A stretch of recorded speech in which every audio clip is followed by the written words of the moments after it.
Deyir, qayıtdım ki, ağacan, bir neçə gün ki qalıb, tutsam, o oruç tutanlara verilən paydan mənə nəsə verilər? İmam cavab verdi, dedi, ya Salim, bir gün tutsun, axırı, bir günü. Allah sənə bilsən nələr verər? Dedim, nə verər?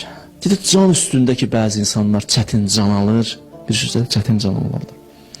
Hətta belə hədis nəql olunub ki, elə adamın canı alırlar ki, o qədər ağır çəkilər ki, hədisdə belə oxşadıblar ki, bir qoyunun dərisini diri-diri soysun, nə qədər ağrıyar o qoyun.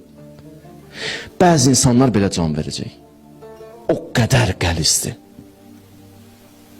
O anlarda, o bir gün oruç ki tutmuşdur Rəcəb ayının axırı, o can vermək ona rahatlaşar. Qiyamətin çətin anları ona rahatlaşar. Bir də qəbr əzabı onun boynundan götürürlər. Axırında bir gün.